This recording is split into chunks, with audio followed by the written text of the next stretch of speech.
이강혁 부구청장님 모셨습니다. 자, 그리고 대전광역시 교육청 김상규 교육국장님 모셨습니다. 그리고 대전광역시 동구문화원의 길공섭 원장님 함께하셨습니다. 그리고 송촌고등학교 남상득 교장 선생님도 함께하셨습니다.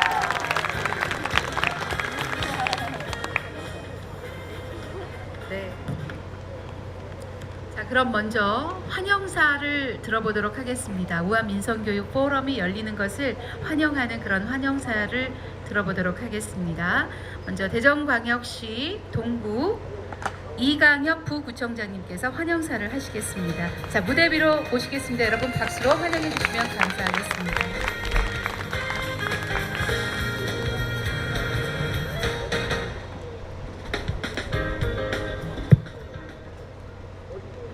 안녕하세요. 동구 부구청장 이강혁입니다.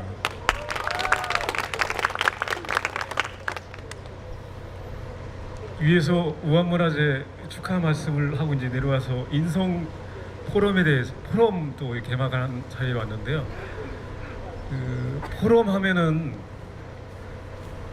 강의실 같은 이 딱딱한 분위기에서 어찌 보면 주제를 가지고 열띤 토론을 하는 그런 장면을 연상하는데, 이렇게 또 아주 분위기 있는 야외에서 포럼을 연다고 하니까 아주 이것도 굉장히 이색적인 것 같습니다.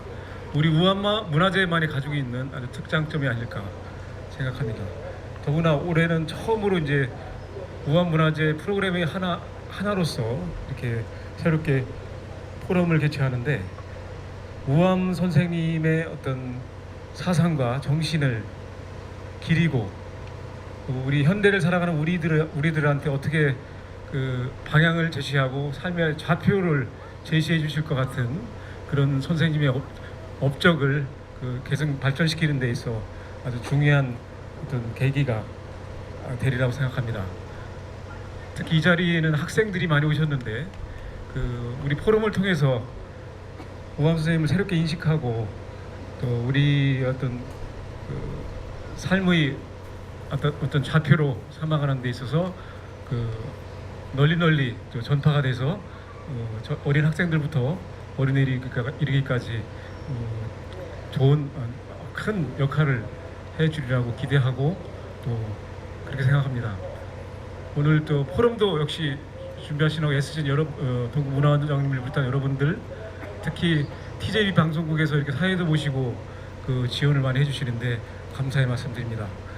여러분들, 올해 처음 개최하는 포럼이 이번 계기를 계기로 해서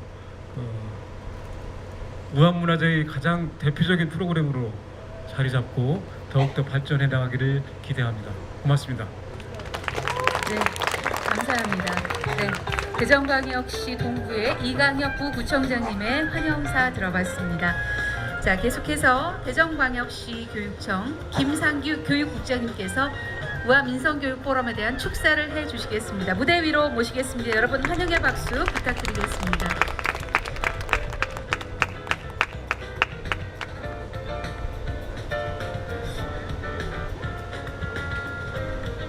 안녕하세요. 대전광역시 교육청 교육국장 김상규입니다.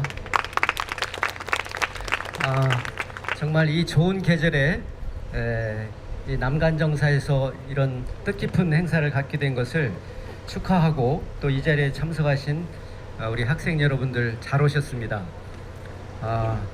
정말 우암 송시열 선생님이야말로 나라 사랑과 또 부모를 섬긴 충효를 실천하신 정말 우리가 본받아야 될 그런 분입니다. 더군다나 이제 이런 행사의 일환으로 인성교육 포럼을 개최하게 된 것은 정말 뜻깊은 일이 아닐 수 없습니다. 오늘 우리 이 지역에 송천고등학교 학생들 많이 왔다고 들었는데 맞나요? 송천고등학교 학생들 손 들어보세요. 예, 송천고등학교 학생들, 또 교장선생님까지 오셨습니다. 그래서 지역에 있는 학교들이 이렇게 참여하고 또 함께 배우는 이런 자세를 가지는 것이 정말 바람직한 일이 아닐 수 없습니다. 이 행사를 준비하시고 주관하여 주신 우리 남간사 유림의 송준빈 회장님, 또 우리 동구문화원 김공열 원장님, 정말 감사드리고 또 TJB에 감사를 드립니다. 이런 좋은 행사를 통해서 우리 학생들이 바른 인성을 갖추어서 나라를 사랑하고 부모님께 효도하는 이런 정신을 배워서 훌륭한 학생들로 성장하는 계기가 될 것으로 바람하지 않습니다. 오늘 하루 행복한 시간 되시기 바랍니다. 감사합니다. 고맙습니다. 네, 대전광역시 교육청 김상규 교육국장님의 축사 있었습니다. 여러분들이 요즘에 이제 교실에서 그리고 또 바깥에서 인성교육을 많이 받고 계실 텐데 오늘은 특별히 정말 석학분들께서 포럼을 열어주십니다. 많이 기대해 주셨으면 감사하겠고요. 자, 계속해서 대전광역시 동구문화원 길봉섭 원장님의 축사가 있겠습니다. 여러분 환영의 박수 부탁드리겠습니다.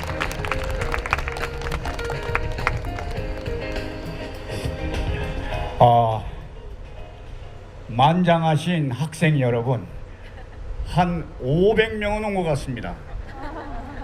가을입니다. 그리고 우리가 기리의 포럼이라고 했죠. 기리의 인문학. 여러분들 여기 보면은 감이 몇 개 달려 있죠.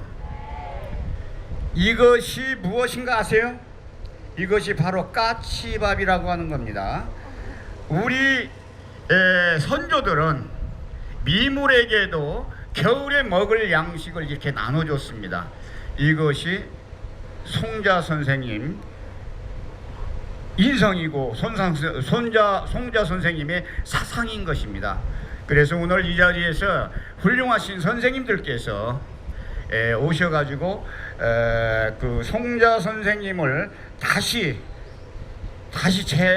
발견을 해서 더 완벽하게 만들어서 정말로 우리 대한민국의 최고의 성인으로서 만들어 주시길 것으로 기대하고 있습니다. 제일 중요한 것은 우리가 지금 현재 전통이라는 것에 대해서 우리 학생들, 송천고 학생들입니까?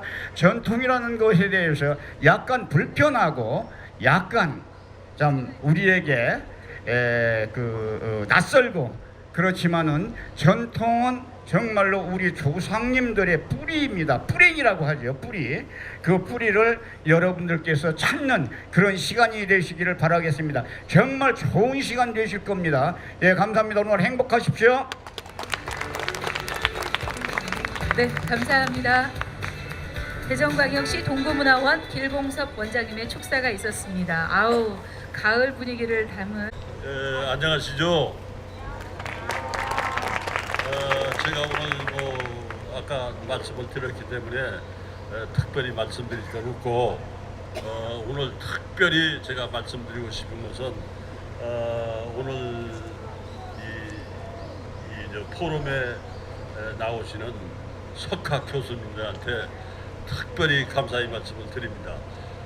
대전까지 오시느라고 너무너무 고맙습니다. 우리 곽 교수님, 한 교수님, 김 교수님 대단히 고맙습니다.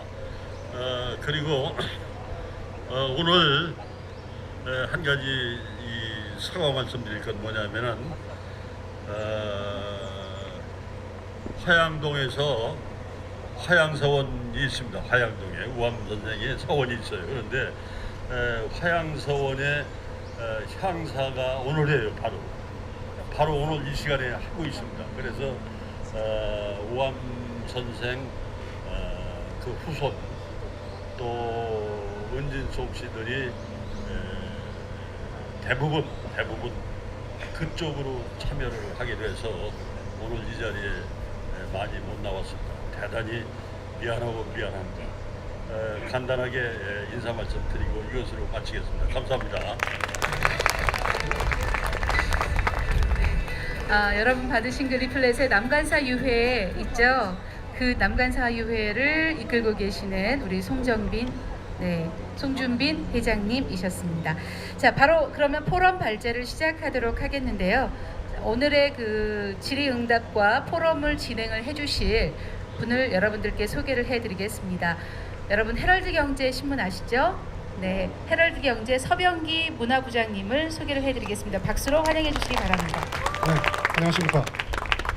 오늘 인성교육 포럼을 진행할 서병기 기자고요. 오늘 세 분의 교수님이 발제를 해주실 텐데 제가 그 인성교육에 대해서 약간 이 그 서두에 조금 한두 마디 한 2, 3분 정도 이야기를 하고 그 교수님 발제를 들었으면 합니다. 여기 오늘 특별히 젊은 그 고등학생들도 많이 오셨잖아요. 그래서 그 어떻게 보면 그 송시열이라는 분은 국사교과서에서도 그렇게 위대한 분임에도 불구하고 그렇게 많이 나오지는 않아요. 제가 알기로는 저는 역사 그러니까 학부와 대학원을 사학과를 나왔는데 효종의 북벌운동할 때 그때 잠깐 등장을 해요. 그 우암 송시열이 그 효종의 스승이거든요. 그 외에 그렇게 학문적으로는 국사교과서에 별로 안 나와요. 근데 이 인성교육 포럼이 전문가들 뿐만이 아니라 일반인들에게도 굉장히 그 의미 있는 소위 그 뭐 거창하게 말하면 인문학으로서의 가치를 지니고 있다고 생각하고요. 여러분 조금 쉽게 말씀을 드리면 인성교육 그러면 굉장히 어려운 것 같잖아요. 별게 아닙니다. 이거를 조금 생각하고 듣는 것과 아닌 것의 차이점을 말씀드리면 예를 들어서 최근에 그 남한산성이라는 영화 보신 분 계십니까? 예, 계시네요. 남한산성 보면 최명길과 김상헌이 썰전을 벌이잖아요. 유시민과 박형준이 하듯이. 근데 그것이 뭐 누가 옳으냐 이런 문제보다도 거기 보면 김상헌이라는 사람이 있죠. 그걸 저는 보면서 송시열을 좀 생각을 했어요. 송시열이 스승이거든요. 그러니까 송시열이 어렸을 때 김상헌이 돌아가시는데 어렸을 때 찾아갑니다. 이제 그래서 그 어떤 그런 걸 알고 좀 들으면 조금 더 넓게 생각할 수 있고 사극을 보더라도 좀 이렇게 역사를 아는 거 보는 것과 모르고 보는 것은 그러니까 어떻게 생각하느냐를 그 실제와 비교해 보면서 얻는 거 그런 통찰이 인문학입니다 결국. 그리고 보면 세월호 사건을 우리가 겪었잖아요. 그러니까 순간적인 0.1초의 판단에 아이들이 지금 저렇게 위험한 상황에 처해 있는데 어른들이 도망을 갔다. 예를 들어서 이런 상황에서 어떻게 해야 될 것이냐 이런 게 인성이거든요. 그렇지만 그런 사건도 있었지만 일본 사람을 지하철에서 구출하기 위한 의인 이수연이라는 그런 숭고한 DNA도 우리한테는 있거든요. 그런 걸 많이 끄집어낼 수 있게 하는 것이 어떻게 보면 인성 그 교육 포럼의 목적이라고 생각하고요. 그 영화 클리프 행어라를 보면요, 가족끼리 암벽 등반을 하다가 그 암벽에 대롱대롱 매달려요. 맨 밑에 아버지가 매달렸는데 이거를 그냥 가만히 있으면 다 떨어져 가족이 다 죽습니다. 근데 이거를 아버지가 밑에서 바로 위에 딸한테 자기 부분을 잘라라고 그래요. 근데 여러분 같으면 그 선택을 어떻게 하시겠어요? 아버지를 자르면 아버지 돌아가시는데. 이런 게 철학이고 인성에 관련된 거거든요. 근데 오늘 세 분 교수님이 말씀하시는 중에 그런 것과 연관해 생각해 볼 수 있는 그런 좋은 것들이 많이 있다고 생각하고요. 그렇게 해서 그런 생각을 가지시고 경청하면 모처럼의 야외에서의 인성 포럼이 좋은 도움이 될 거라고 생각이 됩니다. 예, 제 얘기는 이것으로 서두를 끝내고요. 첫 번째 발제자를 소개하겠습니다. 우암의 학문에 나타난 인성교육에 대해서 곽신환 교수님이 발제해 주실 텐데요. 곽신환 교수님은 숭실대 철학과에 계시는 분으로서요. 우암의 학문과 관련된 인성교육에 대해서 주로 강의 발제를 해 주시겠습니다.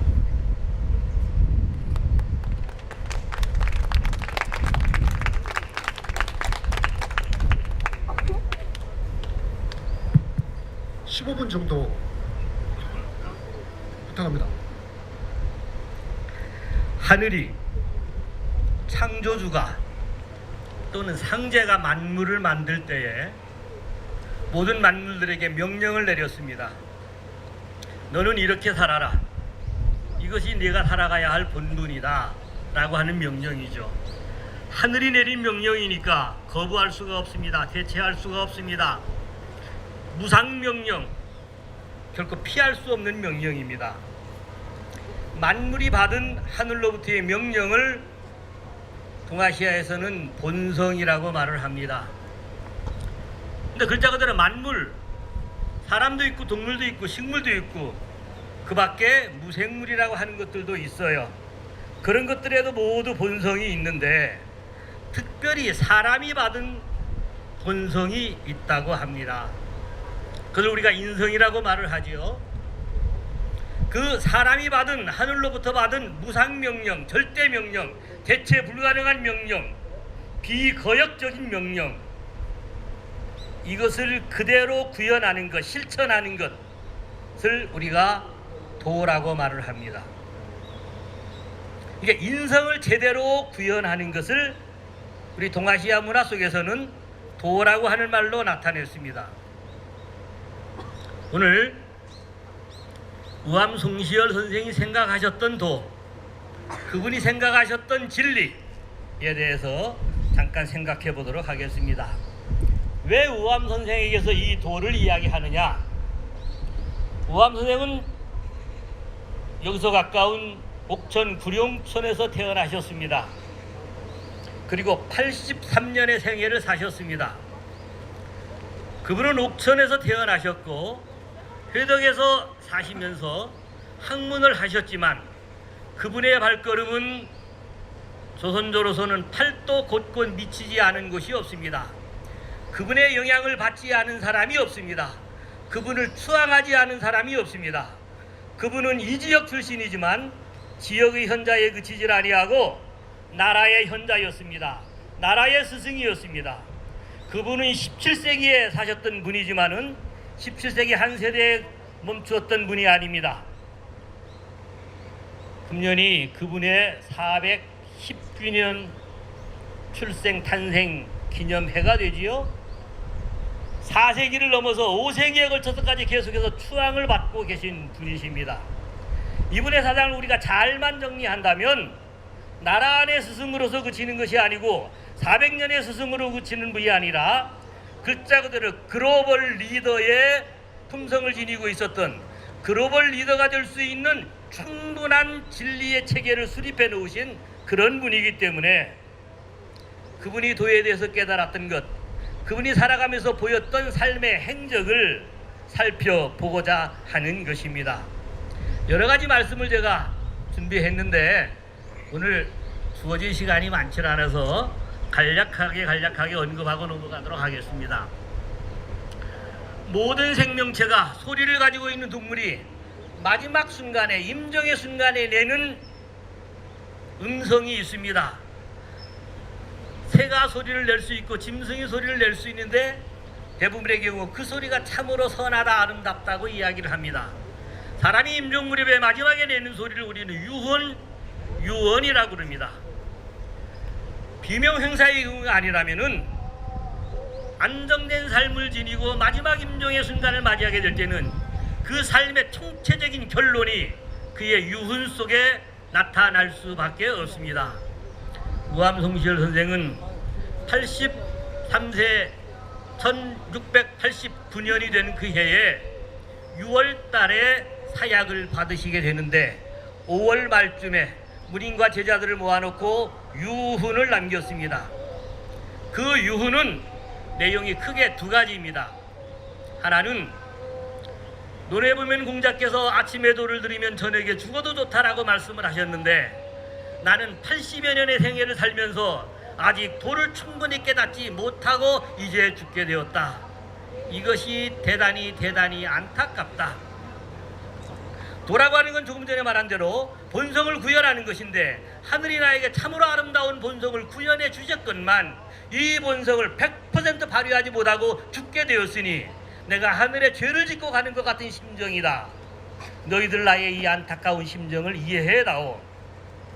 두 번째 내용입니다.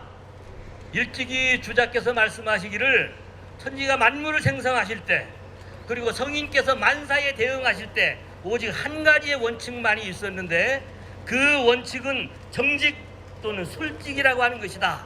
한자어로 나타나면 고들직자 한 글자로 나타낼 수 있다. 너희들 이 직을 마음에 지니고 행실을 이 직에 의해서 살도록 해라.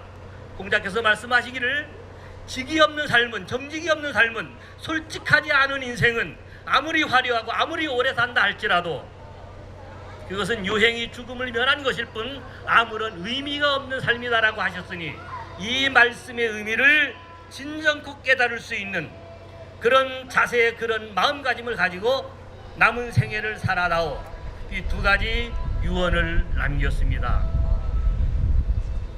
아침에 도를 들으면 저녁에 죽어도 좋다라고 하는 말씀의 의미가 무엇이겠습니까? 여러 학자가 여러 맥락의 이야기를 했습니다. 공영달이라고 하는 탁월한 학자가 있었는데 이 사람은 자 공자가 도를 행하기 위해서 얼마나 애를 많이 썼냐. 51세부터 68세까지 천하를 돌아다니면서 가전 고통을 감내하면서 도를 행하고자 했는데 끝내 어느 제후도 어느 왕도 그를 받아들여서 그 마음속에 그가 준비했었던 경륜을 펼칠 수 있는 기회를 안 줬다.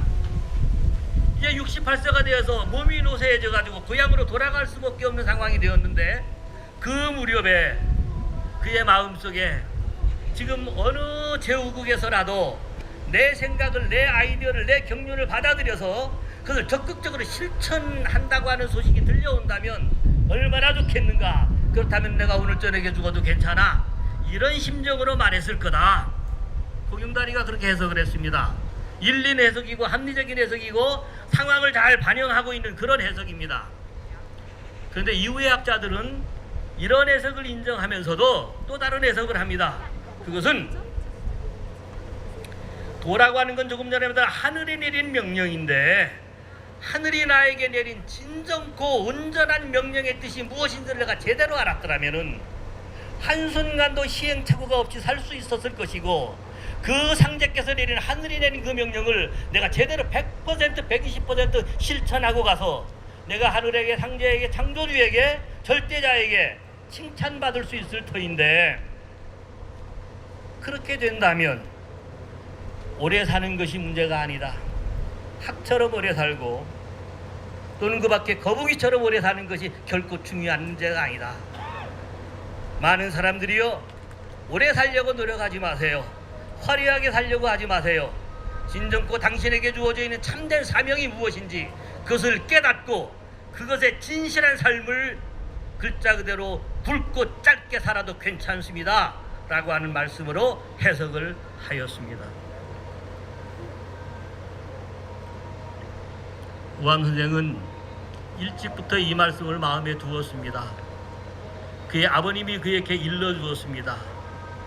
병자호란을 당해서 생명이 경각에 놓여있는 위태로운 상황에서도 아버지가 그에게 당부했어요. 아침에 도를 들으면 저녁에 죽어도 좋다고 하는 이 말씀을 결단코 잊지 말라. 생명이 경각에 달려있는 위태로운 순간이라 할지라도 이것을 잊지 말라. 달려가는 순간에도 이것을 잊지 말아야 되고 높아져 넘어지는 순간에서도 이것을 잊지 말아야 된다.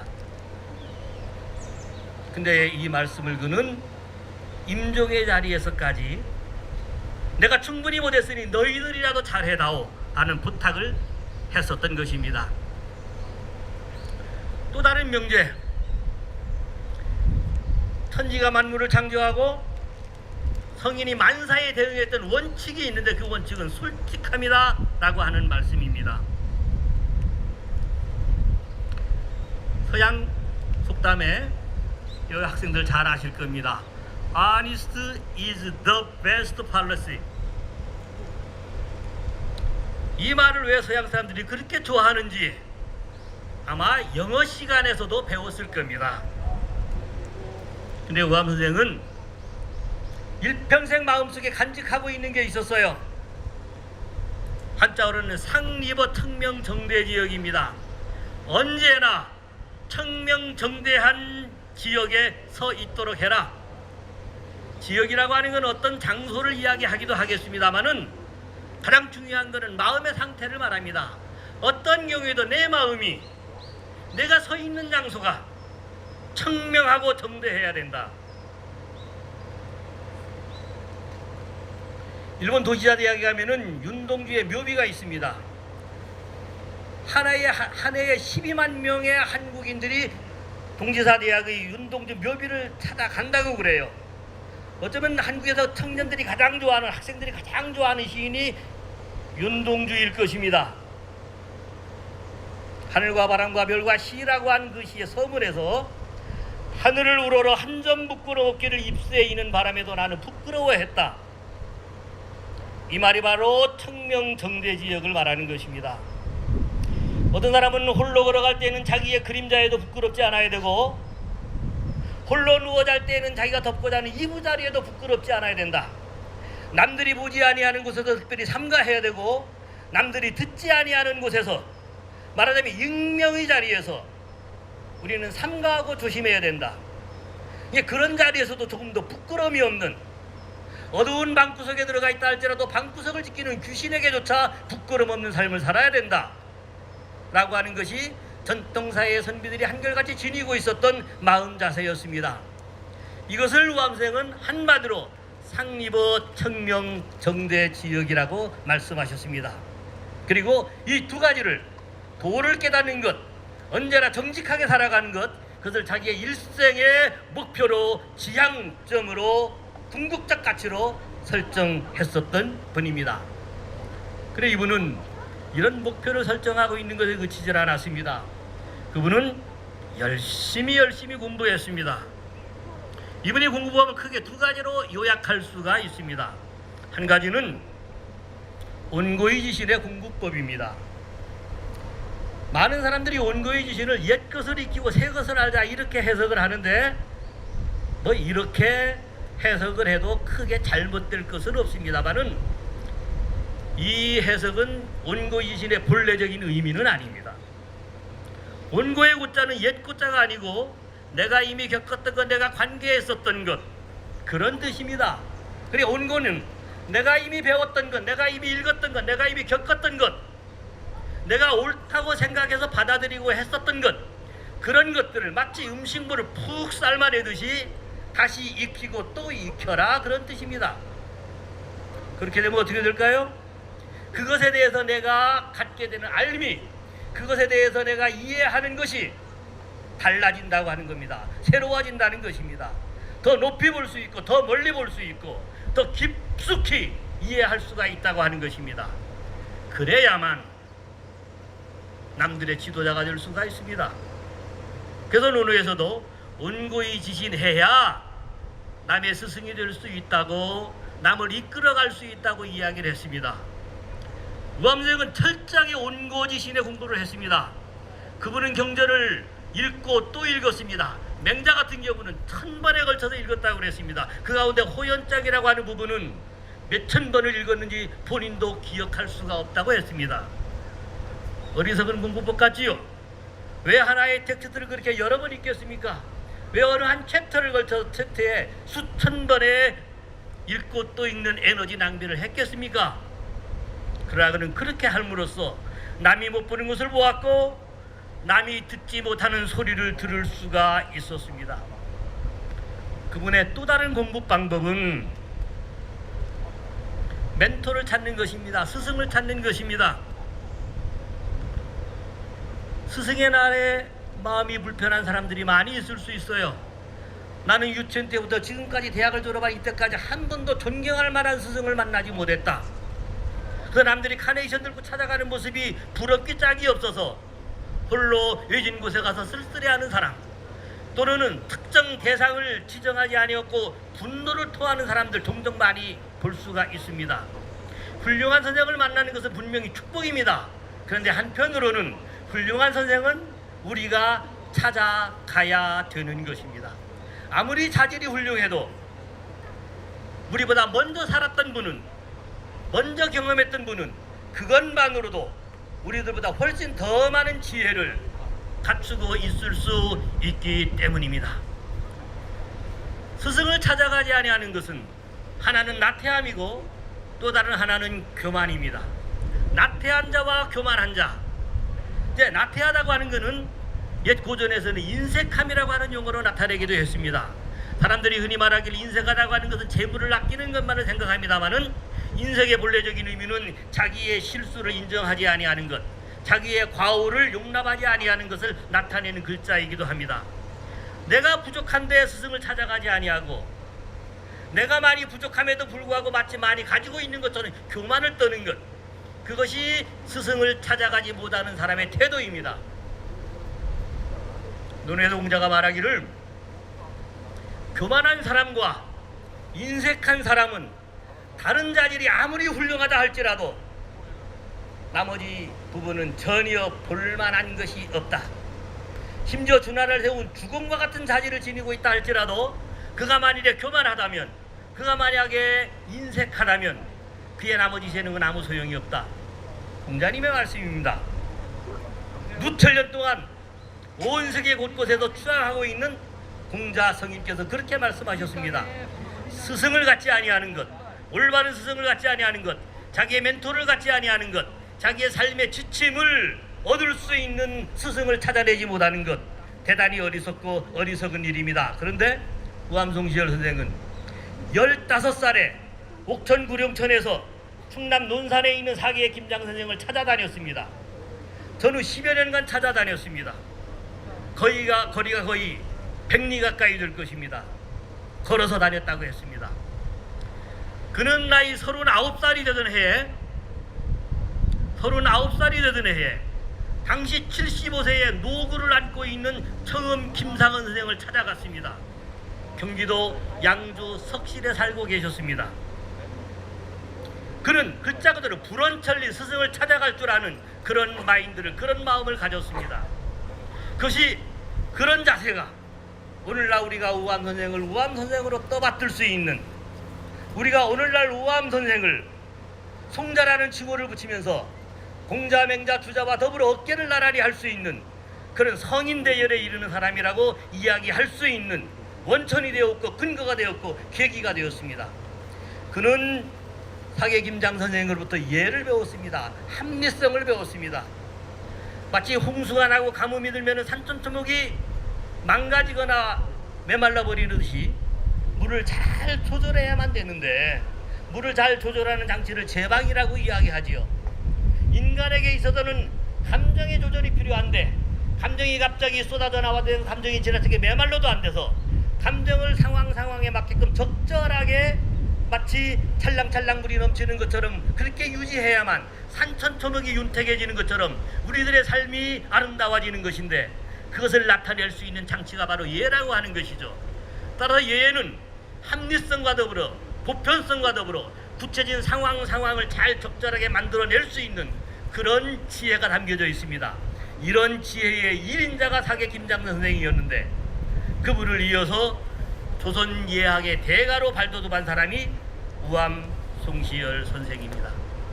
청음 김상은 선생, 병자호란의 와중에서, 전란의 와중에서 모든 사람이 짐승의 상태로 떨어질 수밖에 없는, 모든 사람의 성정이 완악해질 대로 완악해질 수밖에 없는, 저렇게 산다면 저것은 인간이 아니고 짐승과 다를 바가 없어, 이런 분위기가 지배하던 시대에 글자 그대로 참다운 인간의 모습이 무엇인지 그대로 보여준 사람이었습니다. 아까 안내하신 분도 말씀하신 동안 병자호란의 남한산성에서 어떤 일이 있었습니까? 그때 그 일이 있고 난 다음에 두 사람이 청음 사문과 지천 최명길 선생이 둘 다 심양의 감옥에 갇힌 적이 있었습니다. 두 분이 심양 감옥에 갇혀지니까 처절한 심정이 되었을 터인데, 그때 지천 최명길 선생은 쪽지에 시를 써서 청음 김상은 선생에게 보냈습니다.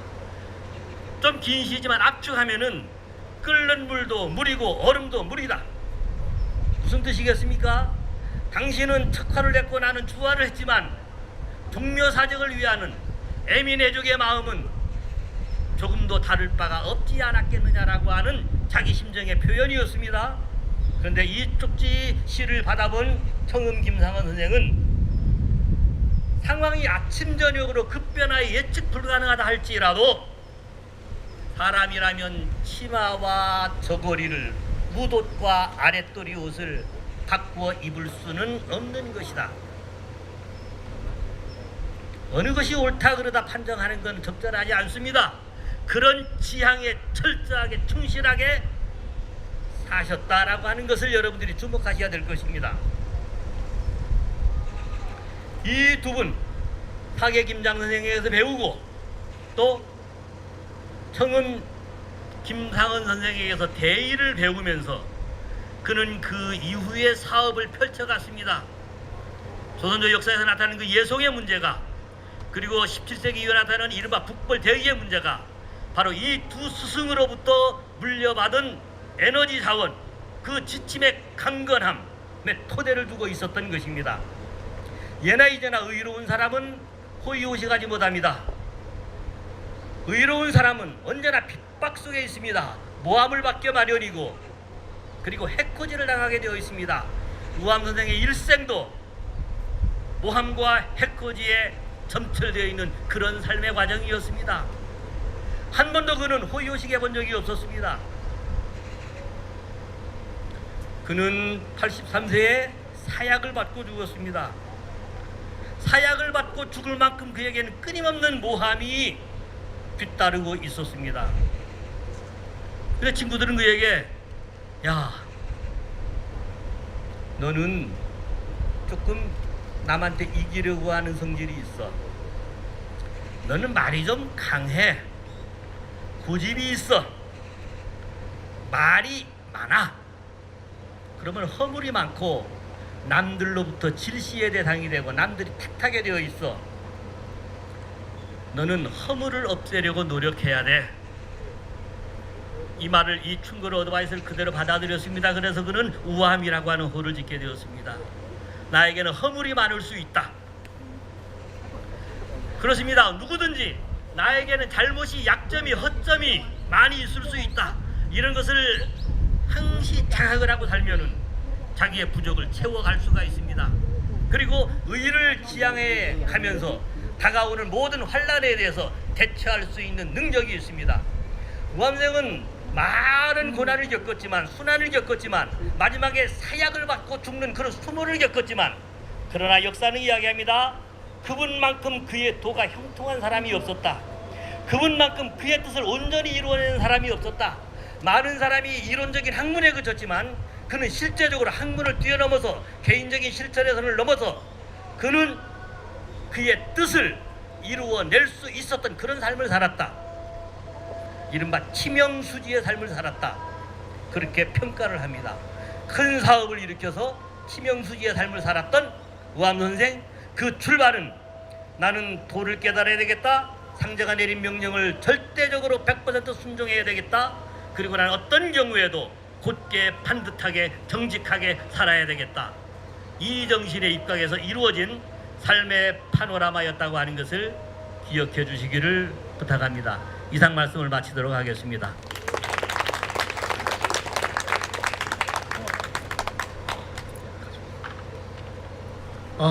여러분 그 말씀 잘 들으셨죠? 저도 그 옆에서 들었는데 너무 좋은 걸 많이 배웠습니다. 우선 저 그 옹고지신이라는 말이 이런 건지 전 처음 알았습니다. 그냥 과거 맞기는 맞지만 자기와 관계된 거를, 물론 자기와 관계된 게 과거이겠죠. 자기와 관계된 것을 다시 더듬어 보면서 새로운 삶의 경지를 만들어 나간다. 옹고지신이 이런 거를 여러분 배웠죠? 그러니까 친구들한테 이야기하면 좀 다른 차원에서 이야기할 수 있겠죠. 그죠? 좋은 거 배웠고요. 진짜 교수님 말씀 들어보니까 글로벌 리더로서의 자질이 정말 충분하다. 그 아까 유운의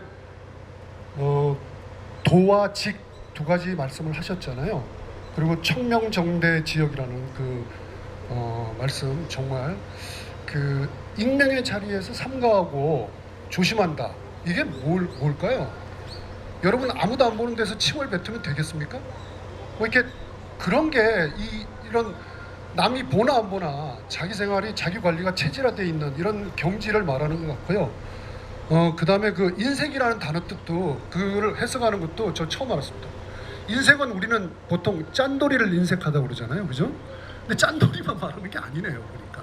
그래서 정말 들으면 들을수록 그런 것들을, 그러니까 교만과 인색을 해서는 안 된다는 것을 참 좋게 우암 송시열에 빌어서 정말 좋게 말씀하시는 것 잘 들은 것 같습니다. 다음 두 번째 발제하실 내용은요. 우암의 선비적 삶과 정신이라는 제목으로 한남대 한기범 교수님께서 한 15분 동안 또 발제를 해드리겠습니다. 여기도 굉장히 좋은 내용이 많이 포함되어 있습니다.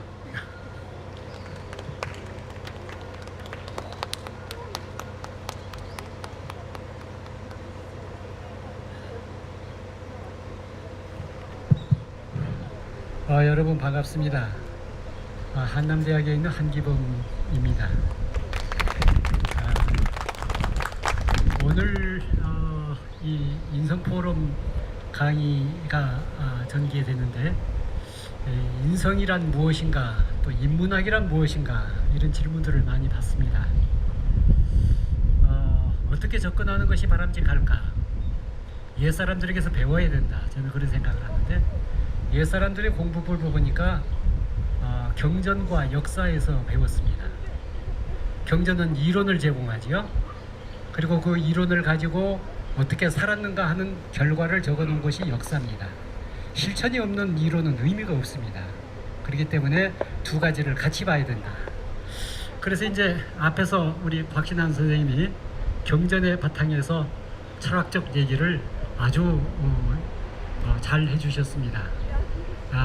저는 역사가 전공이어서 역사적 측면에서 우암 선생이 평생을 어떻게 살아오셨는가, 그러면서 거기에 담긴 정신적 가치는 무언가, 이런 것들을 정리해 보도록 하겠습니다.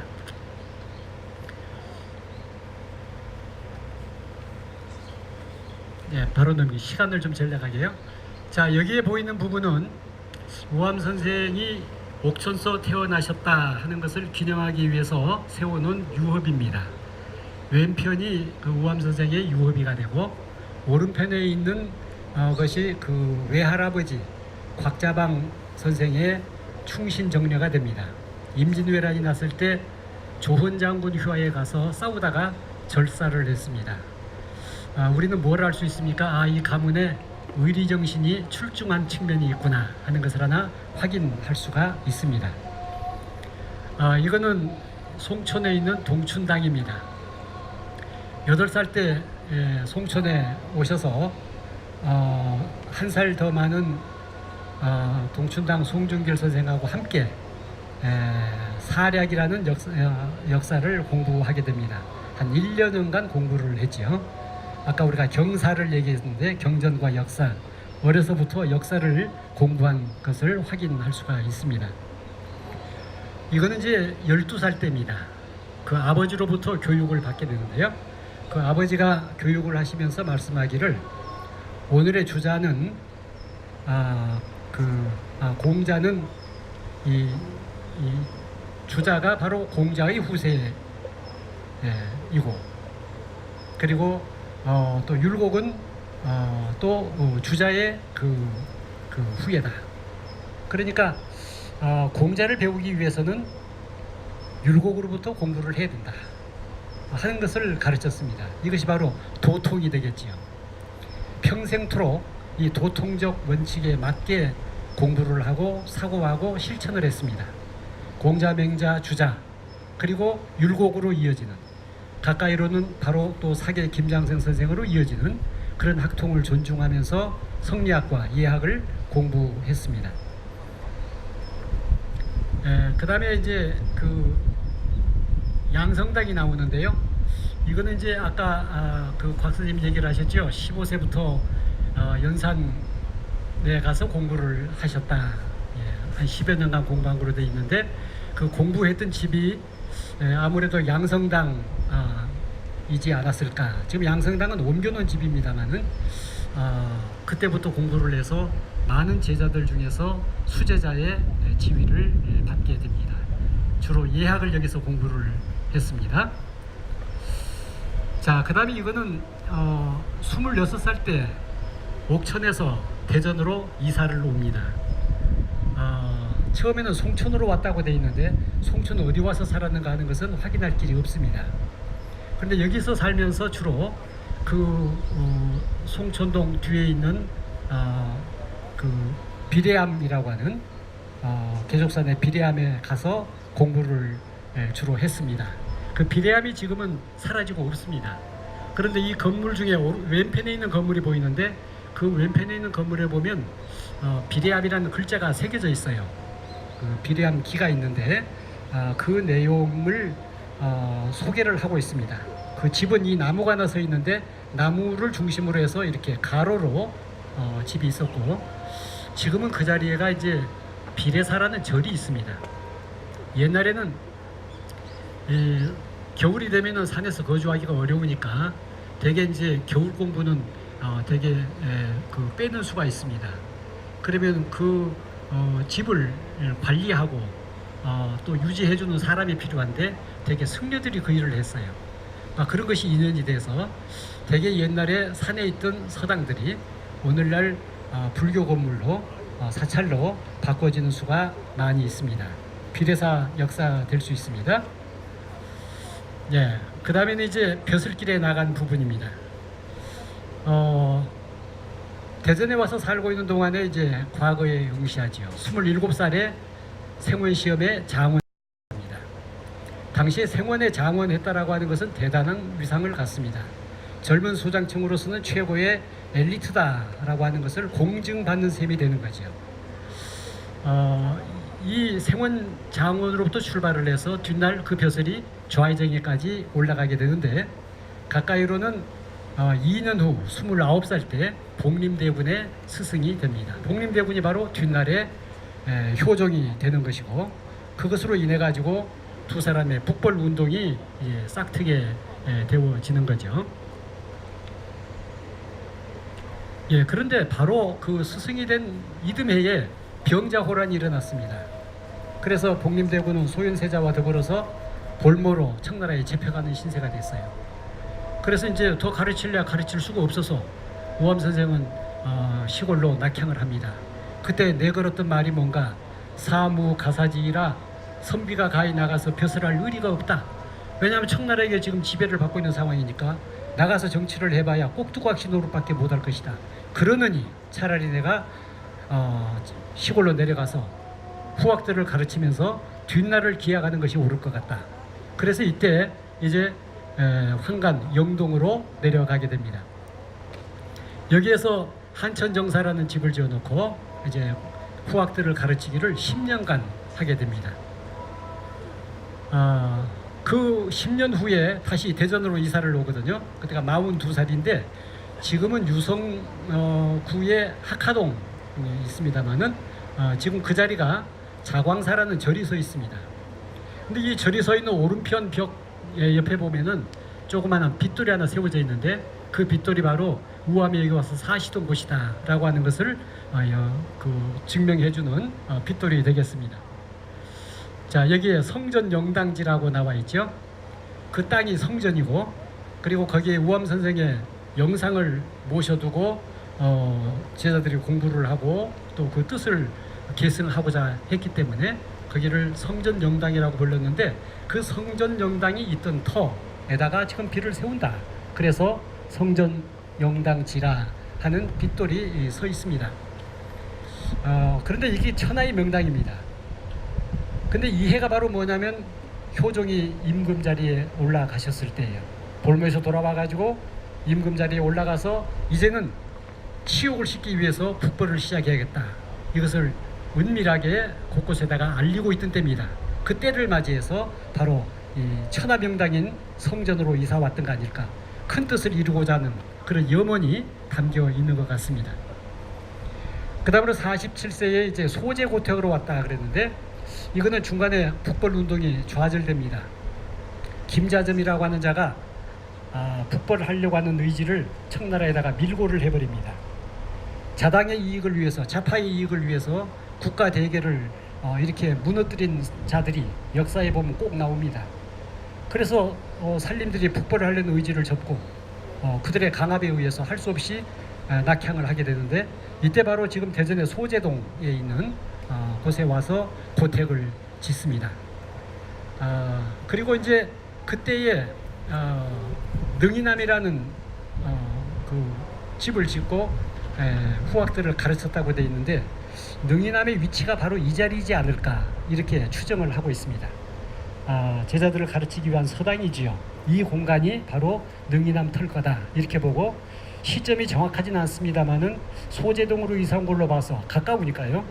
여기다가 서재를 만들고 교육하기 시작한 것이 바로 이 시점일 거다 이렇게 되게 추정을 하고 있습니다. 지금 이 부분은 딸을 시집 보낼 때 그 딸에게 계녀서라고 하는 책을 써서 보낸 겁니다. 중앙에서 또 지방에서 하는 일들이 많은데 딸을 위해서 특별히 그 교훈서를 써준다고 하는 것은 쉬운 일이 아닙니다. 그런데 그 개녀서를 보면은 일반적인 도덕 얘기만 나오는 것이 아니라 살아가는 지침이 될 수 있는 얘기들이 많이 나옵니다. 노비를 부리되 심하게 때리지 말고 심하게 나무라지 말아라. 요즘 말로 말하면 너무 갑질하지 말아라, 그런 얘기죠. 남에게 빌린 거 될 수 있으면 하지 말고 빌렸을 때는 바로 갚아라. 그러나 네가 빌려줬을 때는 절대 독촉하지 말아라. 물건을 사고 팔 때는 반드시 계산을 미리 머릿속에 해서 부하내동하지 말아라. 그래서 내가 얼마쯤 받으면 합당하고 사는 사람도 가슴 아파하지 않겠다 생각을 해서 그걸 가지고 거래의 기준을 삼아라. 이런 얘기들은 오늘의 우리가 참고할 만한, 오늘의 우리에게도 교훈이 되는 그런 얘기라고 말할 수가 있습니다. 다음에 이제 그 효종 9년에 다시 북벌을 할 수 있는 좋은 기회가 옵니다. 청나라 간섭이 조금 느슨해진 것을 틈을 타서 효종 임금이 옛날에 북벌을 주도하던 산림들을 대거 다시 부르게 되는데, 그때 핵심 멤버가 바로 우암 송시열 선생입니다. 2조 판서를 맡긴다는 것은 인사권을 전부 맡기겠다, 그런 얘기거든요. 그래서 그대가 중심이 돼서 북벌운동을 시도해봐라 했던 겁니다. 악대설화라고 이제 효종과 그 대화를 나눈 걸 보면은 그대에게 내가 이판도 주고 병판도 다 주겠다, 그런 얘기가 나옵니다. 대권을 맡길 테니까 북벌을 한번 해봐라, 그런 얘기죠. 자, 그런데 지금 이 희정당이라고 하는 곳은 창덕궁에 지금도 있습니다만은, 이 창덕궁 희정당에서 북벌을 위해서 효종 임금과 송시열 선생이 1대1로 독대를 하게 됩니다. 그 기록이 악대설화거든요. 하늘이 나에게 10년만 더 살게 해준다면 내가 선패 안에 군사를 이끌고 쳐들어가겠다, 전쟁을 해보겠다. 이것이 바로 당시 효종의 의지입니다. 이러한 그 의지를 가지고 북벌에 불을 사르고 있었는데, 유감스럽게도 2달 후에 효종이 갑자기 병으로 죽고 맙니다. 효종이 갑자기 죽게 됨으로써 사실은 북벌 운동이 끝나고 말았지요. 그 뒤에도 북벌을 주장한 사람들이 있습니다만은 사실상 현실적으로 불가능합니다. 이것은 비밀리에 진행을 해야 되는 일이고 최고 통수권자인 왕이 여기에 동조를 해야 되는 일인데 그럴 만한 군왕이 없었습니다. 그래서 북벌 운동은 사실은 여기서 접어지는 거죠. 그 다음부터는 북벌의 정신을 계승하자 하는 것으로 살아남았다고 볼 수가 있습니다.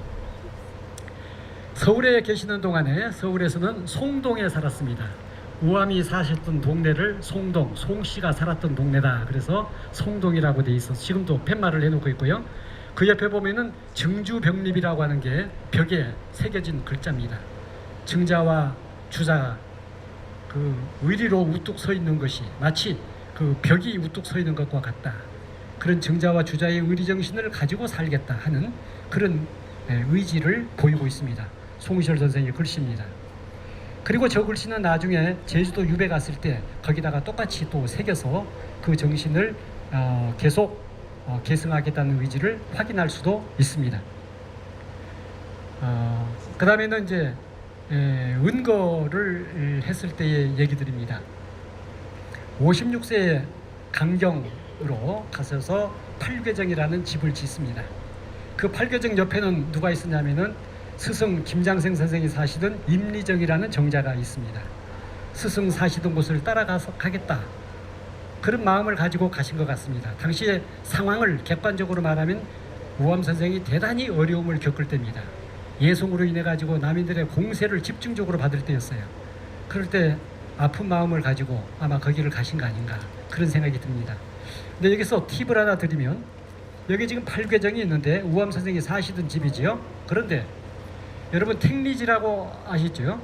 이중환 선생이 쓴 택리지, 그 택리지의 서문을 보면 이중환이 택리지 서문을 여기 강경의 팔궤정에 와서 썼다, 이런 기사가 있습니다.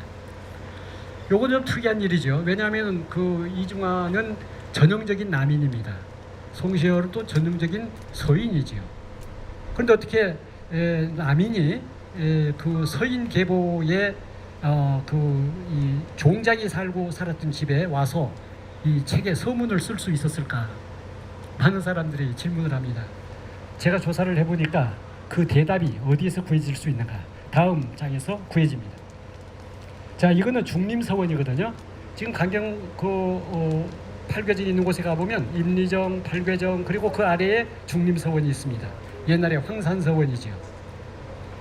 이 황산서원은 1626년에 그 스승인 사계 선생이 율곡 선생과 우계 선생을 모시기 위해서 세운 서원이었습니다. 그런데 뒷날에 여기에 가 있으면서 우암이 생각을 한 겁니다. 오늘날 남인이니 서인이니 사람들이 너무 싸우고 있다. 이 전쟁이, 이 투쟁이 언제까지 갈 것인가? 이걸 해소할 수 있는 방법을 찾을 필요가 있다. 그래서 이 서원에다가 영남의 종장인 퇴계 선생의 위패를 모시게 됩니다. 이거는 대단히 어려운 일이고 대단히 희귀한 일이죠. 퇴계 선생을 여기다 모셨어요. 이제는 서인 남인 하지 말자라는 의도가 담겨 있는 거죠. 그 정암 선생과 같이 모셨습니다마는 퇴계 이황 선생을 모시게 됨으로써 이제 뭔가 화합을, 영남과 기호의 그 묵은 것을 다 제거하고 화합을 추구한다라고 하는 의지가 담긴 겁니다.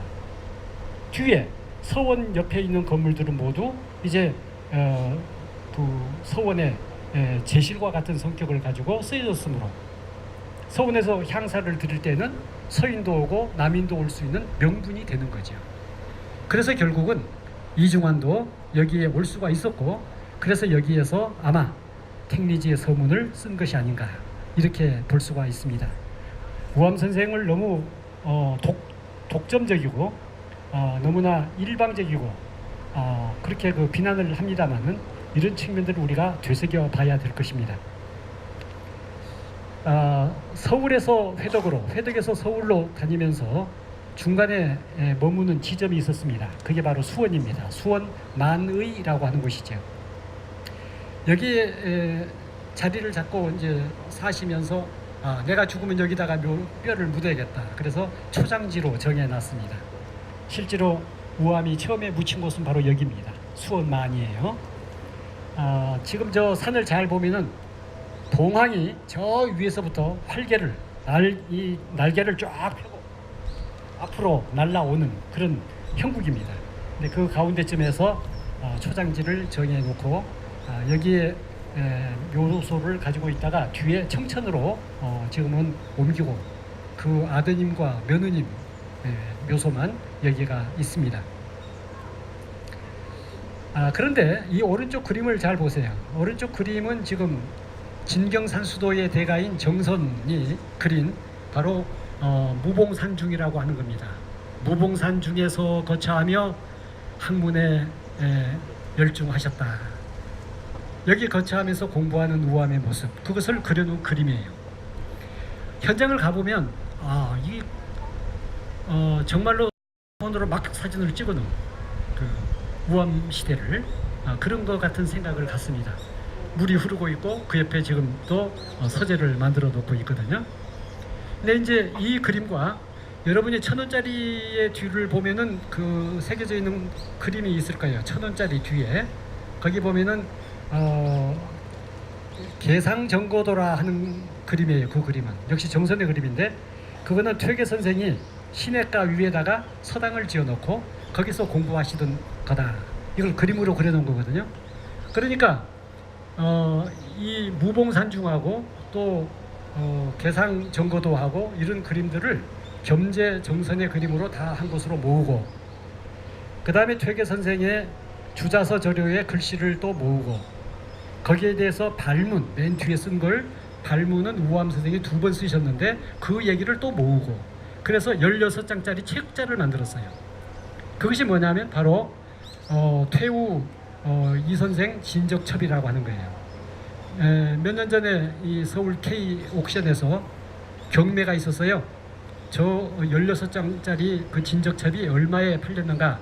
34억에 팔렸습니다. 삼성재단이 그걸 사간 걸로 되어 있습니다.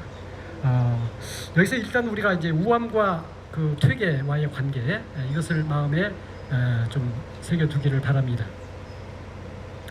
60세가 되어지면서 화양동으로 이제 이주를 하게 됩니다. 여기서 한 20년간을 지나게 됩니다. 이 화양동에 들어가서 공부하시던 곳이 바로 저기 암서재라고 하는 거죠. 거대한 바위 위에 지어놓은 집에서 공부를 하셨습니다. 만절필동이라는 글씨를 이 선조의 글씨인데 가져다가 여기다 새겼습니다. 저거는 상당한 의미가 있습니다. 만절필동의 뜻은 뭔가, 중국에서 황하강의 강물이 만 구비를 거쳐서 흘러내려오지만 반드시 동으로 흘러간다. 지금 우리나라로 말하면 서해 쪽으로 흘러내려온다는 얘기겠죠.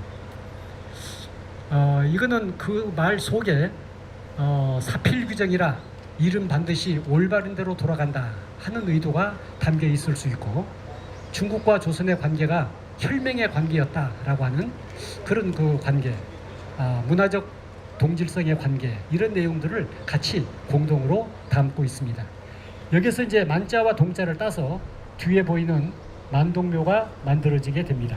일면 때 우리를 도와줬던 중국의 신종 임금과 또 명나라의 마지막 황제 의종 임금의 위패를 모셔놓고 제사를 드리는 곳입니다. 이것이 사대주의지 않은가, 이런 얘기를 사람들이 합니다. 그러나 그렇게만 볼 수는 없습니다. 이것은 정치적인 측면이 아니라 문화적 측면에서의 반로입니다. 중국이 찬란한 문화를 가지고 있었는데 오랑캐라고 칭해지던 청나라가 무력으로서 중국을 점령해가지고 그 문화가 단절되고 있었습니다. 그 훌륭한 문화, 출중한 문명, 그것을 계승해서 가지고 있는 나라는 우리밖에 없다. 천하에 우리만이 그 문화를 가지고 있다. 그런 문화적 자부심일 수 있습니다. 이것이 바로 조선 중화주의입니다. 조선이 이제는 중국을 대신하는 그런 문화적 위상을 가지고 있다는 뜻이라고 풀이할 수가 있습니다. 우암 선생은 중앙에서의 역할뿐만 아니라 지방에서도 굉장히 중요한 역할들을 많이 하시는데, 회덕에서 보면은 회덕 향약을 만드셨고, 그리고 지금 가양동에 있는 박팽년 선생 유허비를 세우기도 하셨습니다. 또 청천에서는 청천 사창을 만들었습니다. 어려울 때 빈민들을 구제하기 위해서 쌀을 모아놨다가 어려울 때 빌려주고 싼 이자로 받아들여서 생계를 유지할 수 있도록 길을 만드는 거죠. 오늘날로 말하면 복지정책입니다. 그런 일들을 다양하게 하셨어요. 향약이 상부상조 뜻을 갖는 건 여러분 잘 아실 거고, 박팽년의 유업이는 상당한 의미가 더 붙습니다. 이때 박팽년 선생은 아직까지 이 반역을 했다라고 하는 임금으로부터 그런 죄인의 상황에서 용서를 받지 못하고 있었습니다. 말하자면 신원이 안 되고 있었어요. 박팽년을 두둔한다라고 하는 것은 어떻게 보면은 국가에 대해서 도전하는 셈이 됩니다. 그런데도 불구하고 우암, 동춘, 우리 대전의 선비들이 효정 임금에게 강력하게 요구를 해서 박팽년 선생의 위패를 모시고 제사라도 드릴 수 있도록 해주십시오. 이런 얘기를 했어요. 아무나 할 수 있는 일이 아니죠. 물론 저 비는 조금 지나서 현종 때 만들어집니다만은 지금도 그 비에 가보면 첫 번째 뭐라고 되냐면 여기 흥룡촌 왕죽군은 그랬어요. 여러분 흥룡이란 말에 주목해 봐야 돼요. 현장에 가시면 꼭 확인을 해보기 바랍니다. 흥할 흥자 용용자예요. 용이 일어나는 동네. 뭐예요? 왕이 생길 수도 있다라는 오해를 받을 수 있잖아요. 그 뒤날 사람들이 불안해서 이름을 바꿔가지고 흥농이라고 그랬어요. 농사농자, 농사가 흥하게 되어질 동네. 그런데 우암동춘 선생들은 그걸 개의치 않고 당당하게 있어왔던 이름을 그대로 써서 흥룡촌이라 쓰고 있단 말이죠. 그런 정신들도 우리가 좀 새겨 들어봐야 될 내용이지 않은가 생각이 됩니다. 그 다음에 이제 유배를 두 번을 가게 됩니다. 하나는 그 예송 때문에 유배를 간 거고, 또 하나는 이제 직언을 하다가 유배를 가게 된 건데, 그래서 결국은 이 두 번 유배 중에서 첫 번째 지금 나와 있는 것은 이게 장기입니다. 경상도 장기 유배지에서 그 사람들이 비를 세워놨는데, 왜 유배지에 이렇게 비를 세우고 지금도 그 송시열 선생을 추모하는가? 유배 간 곳에서도 전부 제자들을 가르쳤어요. 한시를 쉬지 않고 공부하고 제자 가르치고 이런 삶을 살았습니다. 그래서 이제 추모비를 세워놓고 있습니다. 요거는 제주에 유배 갔을 때인데 역시 오현단을 만들어 놓고 있죠. 회고와 유언입니다. 지금 우리가 있는 남간정사 사진이고요. 이 마지막 시를 소개하는 데는 의미가 있습니다. 시간이 된 것 같은데 이것까지만 마지막으로 보겠습니다. 내 나이 이제 80인데 80세에 지은 시입니다. 평생의 일을 회고하니 후회가 마치 산과 같아서 한자로 붓으로 기록하기가 어렵구나. 자성의 삶을 사는 것을 볼 수 있어요. 마지막까지도 이런 얘기를 합니다. 그 출중한 삶을 살고도 후회스럽다라고 얘기를 하는 거죠. 더 중요한 건 밑에 나옵니다. 망령되이 내가 세도의 책임을 한 몸에 자임했건만 한 술의 장작불의 치열함을 어찌 한 잔의 물로 끄겠는가. 여기에 깊은 뜻이 들어있습니다. 한 수레가 있어요. 거기에 장작이 잔뜩 고여 있어요. 불을 태웠습니다. 불이 활활 붙어올라요. 그게 지금 세상의 문제예요. 그 불을 꺼야 세도가 이루어집니다. 근데 세도를 끄기 위해서, 세도를 잡기 위해서, 저 불을 끄기 위해서 나는 한 잔의 물로 이걸 끄려고 했구나. 내가 힘을 다 쏟았지만은 역부족이었다. 그런 얘기를 하는 거죠. 그 밑에 보면은 벗을 사김에 충호하지 못해 능히 그 허물을 덮어주지 못했네. 너무 강직해서 남을 끌어안지 못했다는 비판을 받는데 우암 선생도 그것을 부분적으로 인정합니다. 오늘날 우암 선생에 대해서는 극단적인 찬양과 극단적인 비판이 양립하고 있습니다. 그러나 비판하는 사람들에게 이 시를 들려주고 싶어요. 우암의 고백이 이런 것이었다. 나도 너무 강했다고 하는 것을 일부는 인정을 한다 하는 의미가 담겨 있습니다. 우암 선생이 마지막 살았던 장면이네요. 지금 끝내라고 하는 것 같은데 고들직자가 새겨져 있지요. 고들직. 이 고들직자가 새겨서 정직하게 살아야 된다라고 하는 것을 유언으로 남겼고 그 중간에 지금 글자가 잘 안 보입니다만은 인통하면 박부득이라 마음속에 아픔을 가지고 원통함을 가지고서 할 수 없어서 우리가 이렇게 하고 산다라는 이 8글자를 절대 잊어먹지 말아라. 이게 무슨 말이겠어요? 북벌을 하려고 했는데 북벌을 못했어요. 강대국들이 너무 터무니없이 우리를 압박하고 괴롭히고 침략하고 있어요. 오늘날 우리가 중국으로부터, 일본으로부터, 미국으로부터 엄청난 그런 고통을 당할 때가 있지 않습니까? 그런 상황이에요. 그때도 그랬어요. 그래서 이 고통스러운 거 이걸 우리가 잊지 않고 있다라고 하는 것은 늘 마음에 가지고서 북벌의 의지를 키워나가야 된다 하는 것이 우암이 우리에게 준 마지막 유언이었습니다. 감사합니다.